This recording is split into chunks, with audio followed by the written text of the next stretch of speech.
sem enrolação. Top vídeo do canal é um vídeo mais importante que eu vou fazer para vocês, porque agora eu vou ensinar para vocês quais são os indicadores que eu uso para analisar os fundos imobiliários que eu tenho na carteira. Quais são os principais indicadores que eu uso para levar esses fundos imobiliários para uma análise mais detalhada. Esses indicadores sendo bom, eu levo para uma análise que eu vou ler relatório, vou ver o gestor, o que ele diz, o que ele está pensando sobre o fundo imobiliário, mas agora eu vou fazer os principais indicadores que eu uso para ver se o fundo imobiliário vale ou não a pena fazer uma análise mais detalhada. Fala investidor, fala investidora, fala investidor iniciante. Nesse vídeo aqui, rápido, direto e pronto para você começar a analisar os seus fundos imobiliários. Quais indicadores eu uso? Quais são eles? Quais são os objetivos desses indicadores? Tudo eu vou falar para você agora nesse vídeo. Antes da gente ir para o vídeo, eu vou pedir para você se inscreve no canal, ativa o sininho, dá aquele like, ajuda a gente a levar esse conteúdo para mais pessoas, que esse vídeo aqui é um vídeo que seria cobrado por qualquer um para te ensinar, mas eu vou te ensinar de graça. Então, chega de enrolação, vamos para o primeiro indicador. O primeiro indicador é o P sobre VP. Quando o P sobre VP ele está em 1, significa que ele está no preço justo. Quando ele está abaixo de 1, significa que ele está com desconto, que é o que está acontecendo com quase todos os fundos imobiliários hoje na bolsa. E acima de 1 significa que ele está custando caro. O que seria o P sobre VP? É a quantidade de patrimônio que ele tem dividido pela quantidade de cota. Então, se o fundo tem 10 mil de patrimônio e ele tem 10 mil cotas, se o valor dessa cota estiver custando R$1, ele está no preço justo. Se estiver custando 95 centavos, ele está com 5% de desconto. E se estiver acima de R$1, ele está custando mais caro. Esse é o primeiro indicador que eu uso, mas não somente ele. E vamos já para o próximo indicador. O próximo indicador é o Dividend Yield. É o quanto que esse fundo imobiliário paga de dividendo. Lembrando que eu analiso os dividendos passados. Se o fundo imobiliário paga no mínimo 3 anos, eu considero um bom pagador de dividendo, porque a gente já passou por algumas crises e esse fundo imobiliário continuou pagando. O certo seria um fundo imobiliário que paga no mínimo 5 anos. Isso é o que eu levo para uma análise mais detalhada, é um fundo imobiliário que já vai me chamar a atenção. Mas fora o dividendo, fora o P sobre VP, vamos para o próximo indicador.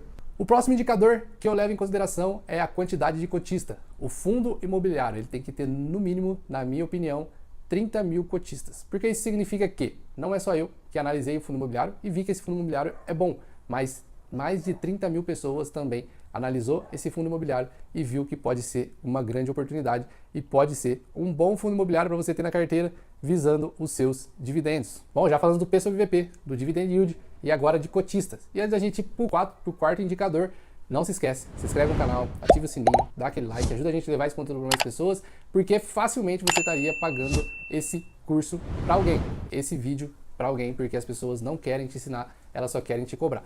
Então eu só peço que você se inscreve no canal e ative o sininho e também compartilhe esse vídeo com outras pessoas para que a gente cresça ainda mais. O quarto indicador é a evolução patrimonial. O fundo imobiliário geralmente ele começa com um patrimônio, que ele vai ao mercado, faz a sua aquisição de bens, então ele vende as cotas para os investidores e ele começa com o patrimônio. Para mim, o patrimônio do fundo imobiliário tem que vir numa evolução constante para que também eu leve esse fundo imobiliário para uma análise mais detalhada. E agora, o quinto indicador que eu levo em consideração, o fundo de tijolo, ele tem imóveis. Quantos imóveis ele tem?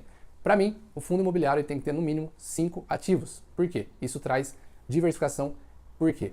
Caso aconteça alguma coisa com um imóvel, se ele tem apenas um imóvel, você vai prejudicar todo o seu retorno de dividendo. Agora, se ele tem 5 imóveis, você vai prejudicar cerca de 10% do seu dividendo. Baseado nisso, o fundo imobiliário, para mim, na minha opinião, tem que ter no mínimo 5 imóveis. E também levando em consideração os imóveis, outro indicador que eu levo em consideração é a quantidade de inquilinos que ele tem, levando na mesma proporção do ativo. Porque também, se um inquilino sai, se eu tenho 10 inquilinos, se um sair, eu tenho uma renda prejudicada em 10% e não no total. Por isso, fique atento à quantidade de ativo e também à quantidade de inquilino. E agora, um dos últimos indicadores que eu levo em consideração é a quantidade de espaço vazio que tem dentro dos imóveis. Isso seria nada mais que a vacância. Se a vacância está muito alta, na minha opinião, não pode ter esse fundo na carteira. A não ser que você tenha esse fundo na carteira, aconteceu alguma coisa, o inquilino saiu ou a gestão está atrás de outro inquilino para colocar, aí você não sai para você não realizar prejuízo caso você esteja. Mas tem fundos imobiliários que se você entrar, já estão com 24% de vacância, 15% de vacância, na minha opinião, é furada. Para mim, no máximo que um fundo imobiliário tem que ter é 10% de vacância. Bom, pessoal, trouxe alguns indicadores para vocês. volte o vídeo, assista novamente para que vocês consigam ver quais são os indicadores. Isso são alguns que eu uso. Eu tenho mais de 12, 15 indicadores que eu faço uma análise para levar esse fundo imobiliário para uma análise mais profunda de relatório. Então, essa é uma análise superficial que eu faço a escolha, a separação do trigo do joio para que eu consiga fazer a análise mais detalhada. Pessoal, espero que vocês tenham gostado desse vídeo. Deixa nos comentários aqui como que você analisa seu fundo imobiliário para você poder ajudar a nossa comunidade. E espero que vocês tenham gostado desse vídeo. Muito obrigado e até a próxima.